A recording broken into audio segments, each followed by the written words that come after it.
Most ruins in the Capital Wasteland are a mystery. You walk in not knowing what happened, piecing it together from terminals and skeletons and bloodstains on the walls. Fort Bannister isn't a mystery. We know exactly what happened here. This was a target, a real one, and on October 23, 2077, it took a direct hit that turned an entire military installation into one of the most dangerous craters in the wasteland.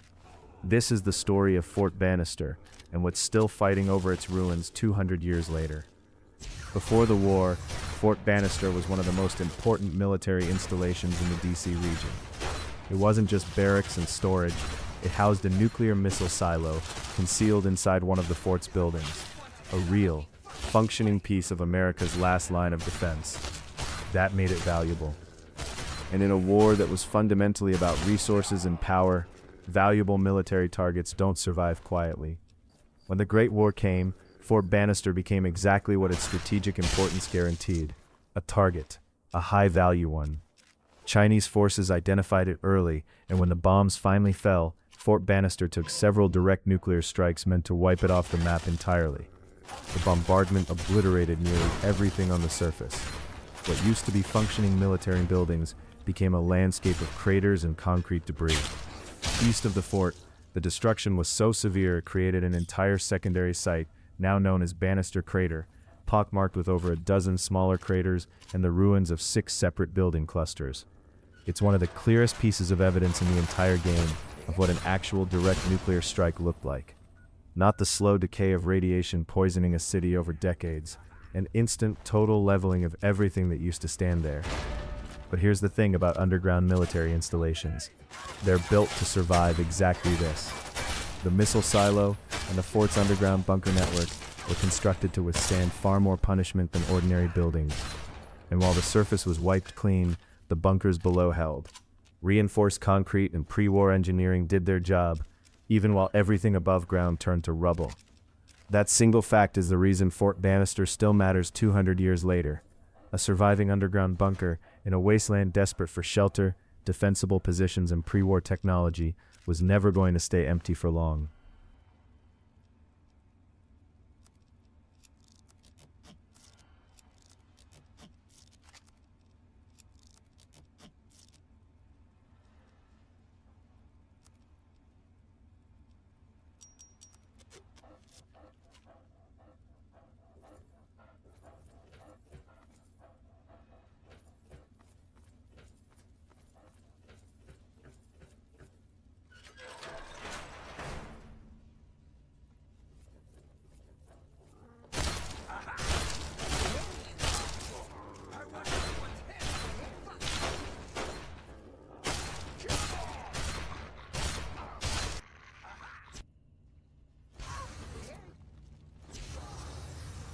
By the time the Lone Wanderer emerges from Vault 101 in 2277, Fort Bannister has a new occupant, the Talon Company. Talon Company are mercenaries, guns for hire with no loyalty to any faction, willing to take contracts from whoever pays. And Fort Bannister became their primary headquarters in the Capital Wasteland. The surviving bunker gave them a defensible base, and the surface ruins gave them a perimeter bristling with armed mercs, turrets, and the occasional explosive surprise for anyone who wanders too close. Their leader, Commander Jabsko, operates out of the underground section, the same bunker that survived the nuclear strike 2 centuries earlier. It's a strange kind of continuity. A military installation built to project American power, now occupied by mercenaries who answer to nobody but their paycheck. The irony writes itself. The fort that was built to defend a nation now exists purely to defend whoever's willing to pay for the privilege of standing on it. Inside the fort itself, the underground levels are extensive, accessible through multiple entrances, including the ammunition storage, a manhole inside the commander's tent, and a sewer entrance leading straight into the missile launch room. That missile launch room is worth pausing on. It's a direct physical reminder of why this base existed at all. A piece of America's nuclear arsenal, sitting quiet and abandoned in the dark, guarded now by mercenaries who likely have no idea what it actually represents. Scattered through the bunker are remnants of the fort's original purpose, mixed in with 200 years of decay and Talon Company occupation. Weapons caches, a prototype suit of T-51B power armor hidden behind a locked terminal. One of the most coveted pieces of pre-war military technology in the entire game, sitting in a fort built to use weapons far more devastating than anything a single suit of armor could match. It's a perfect snapshot of what the Wasteland does to military power. The fort that once held nuclear missiles now guards rifles and armor plating. The scale of devastation shrinks generation by generation, even while the violence never really stops. It's worth taking a moment to understand exactly who Talon Company is, because they're not just a random group of raiders who happen to wander into a good defensive position. Talon Company operates as a professional mercenary outfit across the entire Capital Wasteland, taking contracts from anyone with enough caps to pay, including in some cases contracts to hunt down and kill the player character directly, issued by enemies the player has made elsewhere in the Wasteland. They're organized, well-equipped, and consistent in a way most Wasteland factions aren't. Where raiders are chaotic and opportunistic, Talon Company is closer to a business. Violence with an invoice attached.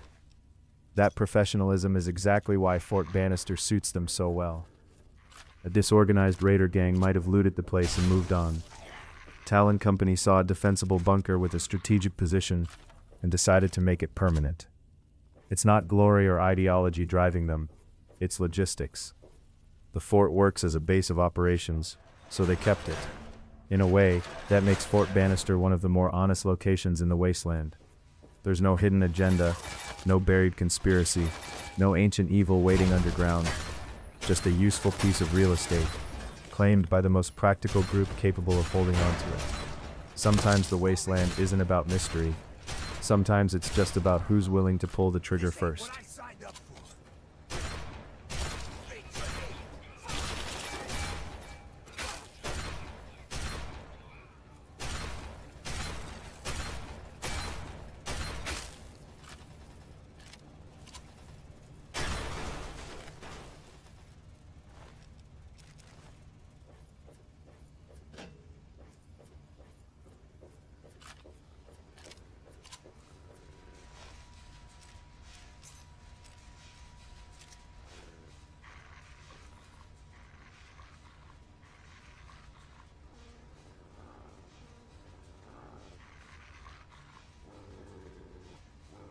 Fort Bannister isn't just a static location, it's also the site of an actual battle, one that can unfold while you're exploring.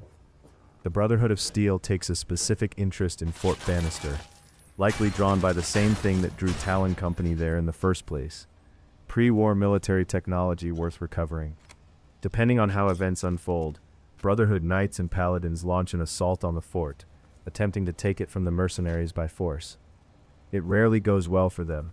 Talon Company's defenses, turrets, heavily armed mercs, and the fort's naturally defensible layout typically prove too much, and most of the attacking Brotherhood soldiers don't survive the engagement. Occasionally, the opposite happens, and the Brotherhood manages to clear the fort entirely, turning it into one of their own outposts. Either way, it's a small but telling example of the Wasteland's actual power structure. Factions don't negotiate over valuable territory, they fight over it. The fort that once represented organized national defense has become just another contested prize in a much smaller, much more brutal war for whatever pre-war scraps are left. To really understand what makes Fort Bannister unique, it helps to compare it to the other pre-war military forts scattered across the Capital Wasteland, because the Wasteland treated each one very differently. Take Fort Constantine, for example. Unlike Bannister, Constantine wasn't reduced to a contested mercenary stronghold. It became a puzzle, a location locked behind a multi-key quest, requiring players to track down 3 separate individuals just to gain access to its vaults. Inside, instead of an active war zone, you find launch codes and pre-war secrets, untouched by faction conflict because nobody had managed to crack it open yet. Then there's Fort Independence, the polar opposite of Bannister's brutal mercenary occupation. Independence became the home base for the Brotherhood outcasts, a splinter faction obsessed with hoarding pre-war technology rather than using it to help the Wasteland. It's organized, it's defended, it operates almost like a functioning settlement with its own ranks, its own leadership, and its own internal politics. So you've got 3 forts, 3 completely different outcomes. Constantine sealed away and forgotten, Independence organized and fortified by a faction with a mission. and Bannister violent, contested, repeatedly fought over by anyone strong enough to try taking it. That contrast says something important about how the wasteland actually works. It's not random chaos. The outcome of any given location depends entirely on who gets there first and what they're willing to do to keep it. Bannister's fate wasn't inevitable. It was just unlucky enough to be valuable, accessible, and contestable all at the same time. Bannister Crater holds one more detail that's easy to miss and connects directly to something we've covered before on this channel. Inside the crater, among overturned military trucks and barrels of nuclear waste, players can find a dead alien and an alien blaster, alongside alien power cells. We've talked before about the Zetans, the alien species that's been observing and abducting humans throughout Fallout's history.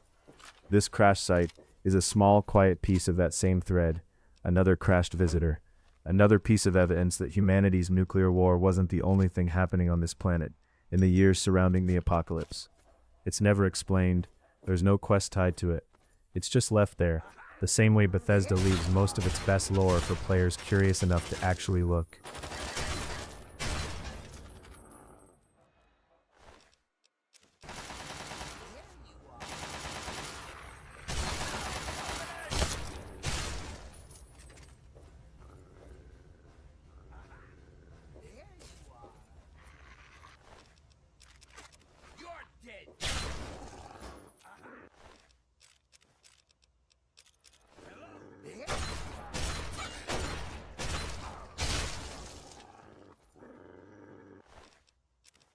Fort Bannister doesn't have the eerie mystery of Dunwich, or the tragic horror of Vault 11, or the dark comedy of Vault 108.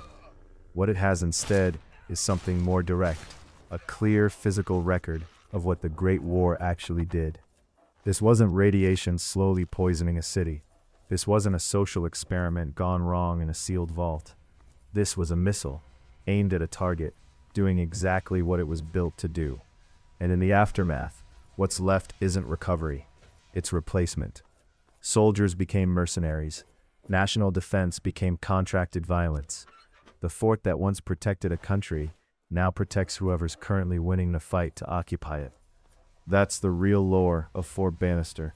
Not a single twist or hidden horror, just a quiet, brutal demonstration of what happens to power once the system that built it disappears. Someone always steps in to fill the vacuum. It's rarely anyone better. Fort Bannister is ground zero in the most literal sense. A direct strike, a destroyed surface, and a bunker that refused to die, along with everything above it. 200 years later, it's still being fought over, still holding on to pre-war secrets, still proving that some places never really get to rest, even after the world that built them is long gone. If you want more Fallout location breakdowns like this, subscribe, and let me know what you want covered next. Now I'm gonna go kick some Talon Company ass.